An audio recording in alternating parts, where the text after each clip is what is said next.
سرکار غوث پاک رضی اللہ تعالیٰ عنہ پردہ فرمائے، انتقال ہوا غوث پاک سرکار کا. ٹھیک ہے، سمجھیے آپ.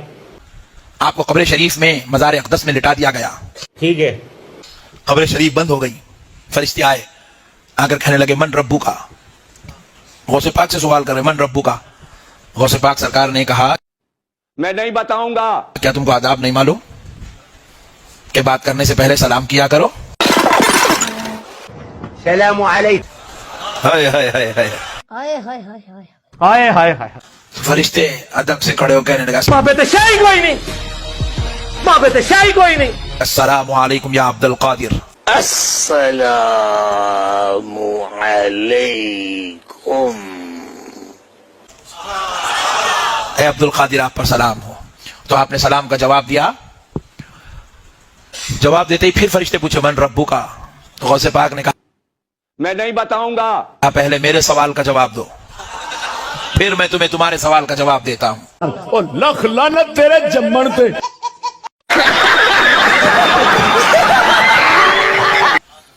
بولے عبد القادر آپ کے کیا سوال ہیں؟ کہ جب اللہ رب العزت نے انسان کی تخلیق کی، آدم کی، چلو اس وقت تم سے کہا تھا کہ میں اپنا خلیفہ تیار کر رہا ہوں، خلیفہ بنا رہا ہوں، تو تم نے ہاتھ جوڑ کر میرے مولا تو جو کرتا ہے وہ اچھا کرتا، تم نے ایسی بات کیوں نہیں کہی؟ رب کو مشورہ کیسا دیا؟ کچھ بھی سے پاک سرکار میرے رب کو تم نے مشورہ کیوں دیا کہ تو ان کو کہیں کو پیدا کر رہا، ہم لوگ ہیں نا، تم اتنی بڑی بات کیسا بولے؟ اچھا ہم کو سکھا رہا ہے. دوسری بات پوچھے. دوسرا سوال یہ ہے کہ جب میرے دادا آدم علیہ السلام کی تخلیق ہو رہی تھی تو تم نے الزام لگایا یہ دنیا میں جا کے قتل کریں گے. یہ تو میں کبھی سوچا ہی نہیں. تم نے اتنی بڑی ہمت کا کام کیسے کیا کہ میرے دادا پہ الزام لگایا؟ فرشتے پریشان ہو گئے. ارے بولے یہ باپ رے باپ. تو فرشتے عرض کرنے لگے I am sorry بابو. اے عبد القادر جب یہ واقعہ ہوا تھا آدم علیہ السلام کا، جب اللہ نے پوچھا، جب ہم نے جواب دیا، ہم دونوں تھوڑی تھے، وہاں تو پورے فرشتے تھے، آپ سب سے پوچھو. تو بولے جاؤ سب کو جمع کرو، میں پوچھنے آ رہا ہوں. سارے فرشتوں کو انہوں نے جمع کیا اور غوث پاک کی روح مبارک آسمانوں میں سیر کرنے لگے. جا کر سب فرشتے عرض کرنے لگے اے اللہ عبد القادر نے پکڑ لیا ہے. وہ ہم سے سوال کرنے لگے ہیں. تو رب نے فرمایا جب عبد القادر پوچھتا ہے تو میرے فرشتوں جواب دو. گجب بےعزتی ہے. عبد القادر پوچھ رہا ہے تو جواب دو. تو فرشتے عاجز آ گئے، سوال کا جواب نہیں دے سکے. تو کہنے لگے اے اللہ بند کرو ہاتھ جوڑ کے، میں ہمیں عبد القادر کے ان سوالوں سے بچا لے. تو رب فرماتا ہے عبد القادر ان کو چھوڑ دو. جی. تو غوث پاک سرکار کی روح مبارک نے عرض کیا اے اللہ تیرے حکم سے میں ان کو چھوڑتا ہوں، لیکن مولا میری ایک شرط ہے دسو. جو ان کو پوری کرنی ہوگی. بتاؤ. تو رب فرماتے ہیں عبد القادر ان پر شرط بیان کرو. تو غوث پاک سرکار اب فرشتوں کو شرط سنا رہے ہیں. سنو اے فرشتوں، مرنے سے پہلے اے مسلمان کر لے اس پہ غور، کتابوں کا خدا اور ہے، بابوں کا خدا اور. رب کے حکم سے میں تم کو چھوڑ رہا ہوں مگر ایک شرط ہے. فرشتوں نے کہا اے عبد القادر کیا شرط ہے؟ تو کہتے ہیں کہ سنو، آج سے لے کر صبح قیامت تک جب کبھی خبر میں میرا مرید آئے گا، جب میرا مرید آئے گا تو تم اس سے سوال پوچھ کر اس کو پریشان نہیں کرو گے، اس پہ آسانی کرو گے. کیوں؟ کس لیے؟ کیسے؟ ایسے نہیں ہو سکتا. کیوں؟ اس کو پریشان نہیں کرو گے. ایک کیڑا دین ہے، ایک کیڑی آیت ہے، کیڑی حدیث ہے. بے شرم آدمی.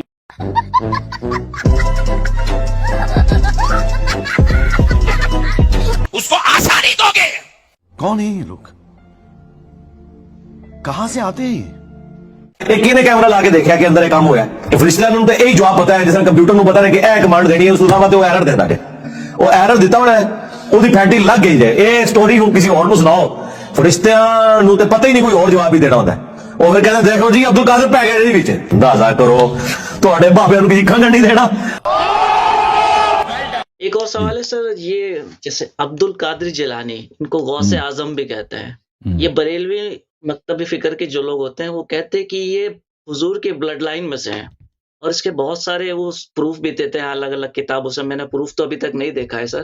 میں اس پہ جاننا چاہتا ہوں کہ یہ غوث اعظم عبد القادر جیلانی صاحب کون ہے اور ان کا اتنا فیمس کیسے ہو گئے سر؟ یہ صوفی ہیں، یہ ملعون ہیں یہ لوگ. دیکھیں یہ سید ہونا یا نہ ہونا اس کی کوئی اہمیت ہی نہیں ہے، ٹھیک ہے نا. سید دنیا میں بہت ہیں اور سید دنیا میں سب اچھے نہیں ہیں، یہ تو سب کو پتہ ہے. آپ کو پتہ ہونا چاہیے. آپ پاکستان میں سید کم ہے بھائی پاکستان میں. پاکستان کے ہر شہر میں سید موجود ہیں, ہر قصبے میں موجود ہیں, ہر گلی میں. کچھ بہت اچھے لوگ ہیں, ہم ان سے محبت کرتے ہیں, ان کا احترام بھی کرتے ہیں, لیکن اس کا مطلب نہیں ہے کہ ہر سید ہی بہت ہی شریف ہوتا ہے. آپ دنیا کے ہر ملک میں جانا, اس کے جیل میں کچھ سید ہوں گے, ٹھیک ہے نا, کچھ سید ہوں گے. سعودی عرب میں چاہے ہوں گے, عراق میں جائیں گے ہوں گے, ایران میں جائیں. ایران میں کتنے سادات کو پھانسی ہوا ہے, کسی کو لواط پر, کسی کو بدعت پر, کسی کو چوری پر, بہت سارے. کوئی ٹیررسٹ ہے بھائی, سید ہے, ٹیررسٹ ہے آدمی, وہ خود کچھ دھماکے کراتا ہے, ٹھیک ہے نا. یہ تو بہت ہے. سید عبد القادر جیلانی یہ سید ہے. سید کیوں سے کیا ہوا سید ہے؟ کوئی نبی صلی اللہ علیہ وسلم, اگر وہ بھی سیادت بھی مشکوک ہے نا بھائی, کس کی سیادت صحیح ہے کس کی نہیں ہے, وہ بھی تو اللہ جانتا ہے بھائی, ٹھیک ہے نا. یہ تو اس طرح نہیں ہے کہ اس کے نسل جو ہے دو پشتوں کے ساتھ جا کے ملتا ہے. اس لیے تو کئی نسلوں کے بعد اس کا ادعا ہے, اس کا جو شجرہ نامہ ہے 10-15 پشت کے بعد ہے نا, تو اس میں ہیرا پھیری بھی تو بہت ہوتا ہے نا. تو عرض یہ ہے, تو یہ کوئی معیار ہے ہی نہیں ہے کہ یہ بھائی اس کی شجرہ نسب دیکھ لو. پھر یہ جو آپ کے جو صوفی حضرات ہیں, دیکھیں یہ اسلام میں کوئی تصوف نہیں ہے. تصوف سے کیا مراد ہے؟ تصوف یہ ہے کہ بھئی آپ ایک پیر ہوگا, اس کے پاس کچھ ایسی باتیں جو دوسروں کو نہیں پتا, وہ صرف وہ آپ کو بتا دے گا. وہ آپ اس کی مریدی کریں ہو تو وہ اعمال آپ کو بتا دے گا کہ ریاضت یہ کریں, وہ کریں, فلان کریں, فلان, پھر آپ کو درجات مل جائیں گے. یہ پیغمبر صلی اللہ علیہ وسلم کے تعلیمات میں نہیں ہے, اہل بیت علیہ السلام کے تعلیمات میں یہ نہیں, بلکہ انہوں نے منع کیا اس سے. یہ سفر ہے, یہ کس کے تعلیمات میں ہے؟ یہ یہود و نصارہ کے ہاں. اسلام سے پہلے یہودیوں کے ہاں اور نصارہ کے ہاں راہب ہوتے تھے. وہ ان کا کام ہی یہی تھا.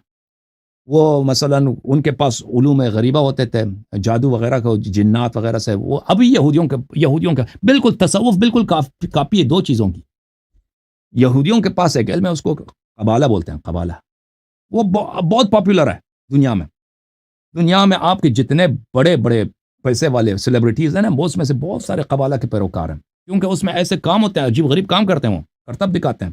کرتب نہیں, واقعاً وہ مثلا ان کے ہوتے ہیں, کوئی خارق عادہ کچھ کرتے ہیں نا وہ جنات وغیرہ سے, وہ ان کے تلسم ہوتے ہیں, تلسمات کی وجہ سے ایسے پڑھتے ہیں ایسی چیزیں, اس کی وجہ سے بہت سارے کام ہو جاتے ہیں. تو یہ کرتب دکھا کے ہاں, تو یہ امیر لوگ, ہاں سن لینا ابھی, وہ امیر لوگوں کو کیا کرتے ہیں, امیر لوگوں کو یہ کرتب دکھا کے اس کو پسان لیتے ہیں, پھر پیسے بھی نکالتے ہیں. اور وہ قبالہ جو ہے وہ دنیا میں بہت ہی, وہ یہودیوں کا تصوف ہے. اور اس طرح عیسائیوں کے ہاں اصلی تصوف تو ان کے ہاں ہے.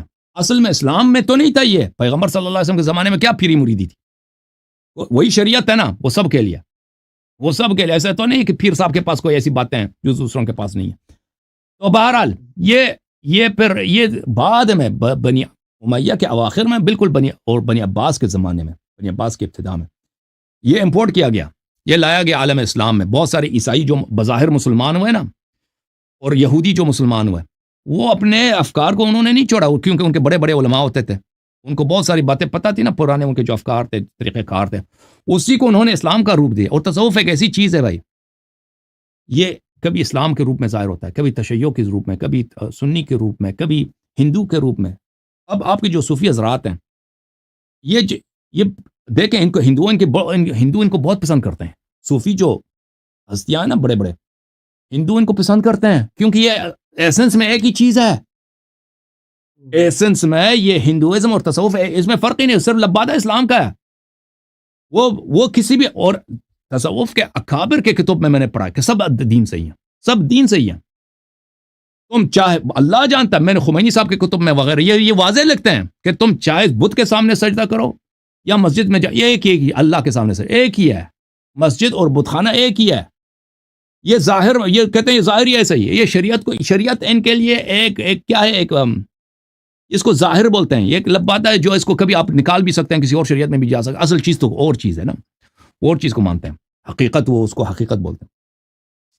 تو تصوف میرے بھائی عرض یہ ہے کہ یہ تصوف امپورٹ کیا گیا, اور یہ اہل بیت علیہ پیغمبر کے زمانے میں صلی اللہ علیہ وسلم کے زمانے میں یہ نہیں تھا. لذا ان کے احادیث میں آپ کو نہیں ملے گا کہ انہوں نے صوفیوں کو لعنت کی ہو یا مسلمانوں کو منع کیا ہو. لیکن ائمہ اطہار علیہ السلام کے زمانے میں یہ آ چکا تھا, اور بڑے بڑے صوفی ہوتے تھے, تو انہوں نے اپنی شیعوں کو بہت سختی سے منع فرمایا کہ ان کے پاس نہ جاؤ. تو یہ عبد القادر جیلانی اور جیسے لوگ بہت زیادہ ہیں, اور ان سے کرامات منسوب کرتے ہیں وغیرہ وغیرہ. تو ان کا یہ جو چیز ہے نا, تو میں نہیں کہتا کسی کے پاس کرامت نہیں ہوتا، اگر کوئی انسان دیکھے، لیکن یہ تصوف سے اس کا کوئی ربط ہی نہیں. جو بھی شخص اللہ کا خوف کرے، حلال بجا لائے، حرام سے دور رہے، واجبات بجا لائے، مستحبات پہ عمل کرے، ہو سکتا ہے کہ اس سے کرامت، وہ اللہ کا قریب بن جاتا ہے. تصوف اس کا راستہ نہیں ہے. کوئی صوفی اس کا تصوف اور چیز ہے بھائی. اللہ جانتا ہے کہ ان کی یہ جو صوفی ہے نا، یہ آپ ان کے پاس 40، میں نے ان کتابیں بڑی پڑھی ہیں. ان کے دو طریقہ کار ہیں. ایک ان کے اندر کی باتیں وہ جو کسی کو نہیں بتاتے، جو بڑے بڑے صوفی پیر ہوتے ہیں نا، ان کے اندر کی باتیں وہ کسی کو نہیں بتاتے. اور ایک ظاہر ہوتا ہے جو اپنے مریدوں کے لیے ہوتا ہے. آپ ان کے 50 سال ان کی مریدی کریں، وہ آپ کو سچ بات نہیں بتائیں گے حقیقت کیا ہے. وہ آپ کو اسی طرح لٹکاتے رہیں گے، آپ سے کام اپنا نکالتے رہیں گے، آپ سے وہی جو ان کا نوکری کروانا ہوتا ہے نہیں بتائیں گے. لیکن وہ بعض جگہوں پہ وہ لکھتے ہیں کہ ان کی حقیقت کیا ہے. تو یہ ان کے بزرگوں کے کتب میں ان کے کفریات بہت زیادہ ہیں. ان کا بالکل شریعت وغیرہ پہ کوئی یقین ہی نہیں ہے. یہ مسلمانوں میں آ جاتے ہیں، مسلمان بن جاتے ہیں، ہندو میں جا کے وہ ہندو بن جاتے ہیں، کرسچن میں جا کے کرسچن بن جاتے ہیں. ان کی مجبوری ہے کہ جب مسلمانوں کے درمیان رہتے ہیں تو ان کو شریعت کا خیال رکھنا پڑتا ہے، لا الہ الا اللہ محمد رسول اللہ کہنا پڑتا ہے، قبلہ کو ماننا پڑتا ہے. لیکن وہ ان کا عقیدہ نہیں. یہ خود اپنی کتابوں میں ابو بکر ابن عربی وغیرہ وغیرہ وغیرہ یہ سب کہتے ہیں کہ وحدت الادیان، کہ سب دین ایک ہی دین ہے. یہ سب حقیقت میں ایک ہی بات ہے، اس میں کوئی فرق ہی نہیں ہے. بہرحال تو عرض یہ ہے، عبد القادر جیلانی وغیرہ یہ سب اہل بیت علیہ السلام نے ان لوگوں کو لعنت کیا ان کے طریقہ کار سے اور ان کے اتباع سے. دیکھیں، اگر کوئی سچ ہے، حقیقت ہے دنیا میں، قرآن و سنت سے خارج نہیں ہے. صوفیوں کے پاس کیا ہے جو ان کو قرآن سنت سے کیا صوفی ان کو وہ بھائی سنت کے بڑے عالم ہوتے ہیں؟ کوئی عالم نہیں ہوتے یہ صوفی. صوفیوں نے کوئی لکھا ہے کوئی بھائی یہ آپ کا لال شہباز قلندر ہے، یہ شیعہ جا کے اس کے مزار پہ جا گئے، او لال شہباز قلندر، اوئے کیا اگر کوئی لال شہباز پہ اگر اعتراض کریں اس کو کتنے لعنت کرتے ہیں. اوے بھائی لال شہباز کو کیا آتا ہے؟ اس نے کیا ہے؟ اس نے کوئی حدیث کی کتاب لکھی ہے، کوئی شریعت پہ کوئی عقائد کی کوئی دفاع کی ہے؟ اس کو کیا ہے؟ یہ صرف ایک صوفی تھا. اس کے اشعار واضح تو پہ دلالت کرتے ہیں کہ کٹر صوفی تھا یہ، اور یہ اسماعیلی تھا. اور صوفی حضرات یہ ہوتا ہے کہ اپنے کتابوں میں یا اہل بیت علیہ السلام کی جو مسلمان صوفی ہیں نا، جو ہندو صوفی ہیں وہ تو اپنے وہ بھگوان وغیرہ کی تعریف کریں گے. مسلمانوں میں جو رہتے ہیں وہ تو بھائی وہ ضرورت کو دیکھتے ہیں، بھائی دنیا کو دیکھتے ہیں کہ کس کا پلہ بھاری ہے. اگر ان کی منفعت اس میں ہو کہ ابو بکر عمر کی شان میں منقبت لکھیں، وہ لکھ دیں گے بھائی اس کی شان میں بڑے لمبے. اور اگر ان کو یہ پڑ جائے کہ بھائی یہاں پہ شیعہ زیادہ ہیں تو وہ اہل بیت علیہ السلام کی منقبت میں کچھ اشعار لکھیں گے. تو یہ محبت کا اظہار جو ہوتا ہے یہ تشیع کی دلیل نہیں ہوتی، ہدایت کی دلیل. ہدایت کا معیار صرف کیا ہے؟ کتاب، سنت، حدیث ہے. کتاب، سنت، حدیث، اس کی اتباع کریں. عبد القادر جیلانی کا اس میں کوئی رول ہی نہیں ہے بھائی، وہ بلا وجہ ایسے ہی ہے. ٹھیک ہے نا، صوفیوں کے پیروں میں سے ایک پیر ہے، ختم. ٹھیک ہے، تھینک یو سر.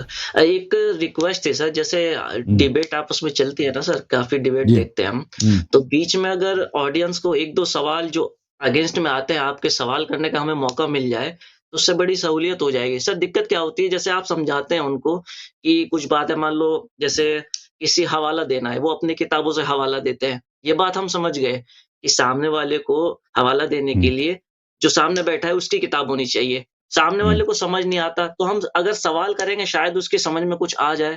تو یہ ہے کہ ڈیبیٹ کے بیچ میں اگر 1-2 کوشچن کرنے کا موقع مل جائے ہمیں سامنے والے سے تو سر بڑا اچھا ہوگا. یہ دیکھیں بھائی، یہ کام آپ جو تجویز دے رہے ہیں یہ بہت اچھی بات ہے، لیکن اس کے لیے ایک بہت بڑی ٹیم کی ضرورت ہے. دیکھیں پیچھے پروڈکشن لائن میں ایک ٹیم کی ضرورت ہے، کیونکہ جو لوگ کہیں گے ہم سوال کریں ہمیں تو پتہ نہیں ہوتا نا، سورٹ آؤٹ کریں. اکثر فضول ہوتے ہیں، یعنی اکثر کالرز جو کال کرنا چاہتے ہیں 90-95% یہ فضول لوگ ہوتے ہیں. یعنی ان کو ان سے وہ ٹائم ہی ضائع کریں گے. وہ اگر اس کو لائن پہ لا بھی دیں نا، وہ ایسی بات کریں گے کہ بھائی وہ اس کا کوئی بنتا ہی نہیں.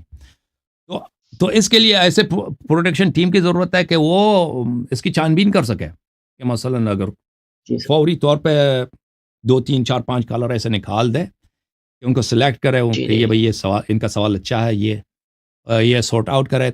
یہ ہو سکتا ہے، لیکن ابھی ہم اس مرحلے پہ نہیں ہیں. ہم جانا چاہتے ہیں اس مرحلے کی طرف کہ ایسا ہو کہ ہم ایسا کام کر سکیں، لیکن وہ اس کے لیے ریسورسز کی ضرورت ہے اور ایک سے ٹیم بنانے کی ضرورت ہے. اور ہمارا کام چلتا ہے کس پہ؟ والنٹیئرز پہ. جو والنٹیئر لوگ ہیں وہ بیچارے تو تھوڑا ہیلپ کرتے ہیں، اور کچھ ہمارے پاس جن لوگوں کو ہم تنخواہ دیتے ہیں وہ ٹیکنیکل کام وغیرہ کرتے ہیں، ان کو یہ چیزیں نہیں آتی. ٹھیک ہے نا, وہ پاکستانیوں کے ساتھ ٹھیک ہے. گفتگو کرے اور ان کو سورٹ آؤٹ کرے. تو یہ جی سر جی سر. آپ جب مثلا آپ جب ٹی وی پروگرام, یہ کہاں ہوتا ہے, یہ ٹی وی اسٹیشنز پہ ہوتا ہے یہ باتیں, ٹھیک ہے نا, ٹی وی اسٹیشن میں ان کا ہر چیز, لیکن ان کے پاس آپ ٹی وی اسٹیشن میں کبھی جائیں نا کسی ٹی وی چینل پہ, ادھر دیکھ آپ کتنے لوگ کام کر رہے ہوتے ہیں, وہ پوڈ کاسٹ نہیں ہوتا ہماری طرح, وہاں پہ بھائی وہ ان کے صرف کیمرہ مین 5 ہوتے ہیں ادھر, ان کے جو وہ کم از کم 10 آدمی کو صرف کیا بولتے ہیں آڈیو انجینئر کے طور پہ تنخواہ دیتے ہیں, کہ ساؤنڈ انجینئر ہے بھائی, کہ آواز کو, تو وہ صرف آڈیو انجینئر ہوتا ہے, اس کے پاس ہیلپرز کتنے ہوتے ہیں پروڈکشن میں. ابھی 1 گھنٹے کا جو پروگرام ہوتا ہے اس میں سلاٹس کیسے بھرنے ہیں, اس میں کتنے آدمی کو لانا ہے, اس میں بہت ان کے پاس ریسورسز ہوتا ہے, زمین آسمان کا فرق ہے ہمارے ان کے درمیان. جی ٹھیک ہے سر, ٹھیک ہے, thank you sir. Thank you. اللہ آپ کو سر. سوال ختم ہے آپ کا. تھینک یو, اللہ آپ کو عزت دے. جی تھینک سر یو, میرا ٹھیک ہے. Thank you, thank you. اللہ حافظ. اللہ آپ کو سلامتی دے.